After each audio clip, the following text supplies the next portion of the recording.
അതിനേക്കാളേറെ ഞാൻ പ്രാർത്ഥിച്ചിട്ടുണ്ട് ഭഗവാനെ നമ്മുടെ RLV രാമകൃഷ്ണൻ വരണേന്ന്. കാരണം പ്രസംഗിച്ച് നന്നാക്കി പോയി വൃത്തിയായി പോയ സന്തോഷമാകുമല്ലോ. നമുക്കൊരു ആശംസ മാത്രം പറഞ്ഞാൽ മതിയല്ലോ. ഉദ്ഘാടകനാകുമ്പോൾ അതിൻ്റെ ഉത്തരവാദിത്തങ്ങളും കാര്യങ്ങളൊക്കെ ഏറ്റെടുത്ത് പിടിച്ച് പറയുന്നത് ചുളിവ് പണിയാൻ നോക്കിയത് പാലക്കാട് ഭാഷയിൽ പറഞ്ഞു, പക്ഷെ നടന്നില്ല. കൃത്യമായിട്ട് നമ്മൾ ഉദ്ഘാടന പദവിയിൽ തന്നെ കൊണ്ട് നമ്മൾ എത്തിച്ചു. ഒരു നിയോഗമായിട്ടാണ് വരുന്നത്.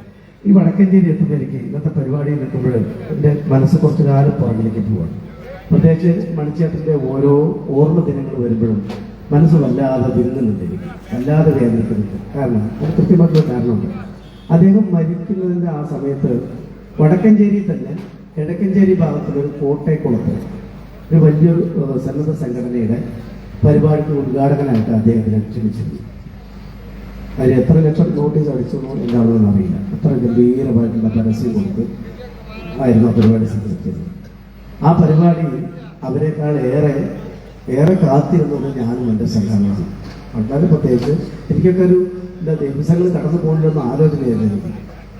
കാരണം മണിച്ചേട്ടൻ്റെ കൂടെ ഒരു സ്റ്റേജിൽ നിൽക്കുക, ഒരു പരിപാടിക്ക് പാട്ട് പാടുക, ഒപ്പം ചേർന്ന് നിന്ന് പാടുക, നമുക്ക് വല്ലാത്തൊരു ആഘോഷമായിരുന്നു. പല വേദികളിലും കാണുകയും സംസാരിക്കുകയും കൈകൾ കൊടുക്കുകയും ചെയ്തിട്ടില്ലെങ്കിലും ഒപ്പം നിന്ന് പാട്ട് പാടുക എന്നുള്ളത് വല്ലാത്തൊരു മോഹമാണ്. കാരണം അദ്ദേഹം എപ്പോഴും ഏത് സമയത്തും അപ്പോൾ ഞാൻ അത് കാത്തിരിക്കുന്നത്. പക്ഷേ നിർഭാഗ്യവശാൽ ആ പരിപാടിയുടെ ഒരാഴ്ച മുമ്പാണ് മണിച്ചേട്ടൻ നമ്മൾ വിട്ടു. ഈ വടക്കഞ്ചേരി എത്തുമ്പോഴും ഈ വേദിയിൽ ഒരുപാട് തവണ ഞാൻ നിന്ന് പാടുകയും പ്രസംഗിക്കുകയൊക്കെ ചെയ്തിട്ടുള്ളതാണ്. അപ്പോൾ ഇവിടെയൊക്കെ എത്തുമ്പോഴെനിക്ക് എൻ്റെ മനസ്സിൽ ആ ഒരു നിമിഷത്തെ കുറിച്ചപ്പോൾ ഇന്നും അദ്ദേഹം എനിക്ക് കൈമാറേണ്ടിയിരുന്ന ആ ഒരു നെൽക്കത് കൂടി ഞാനിന്ന് കൊടുത്തു വെച്ചിട്ടുണ്ട്.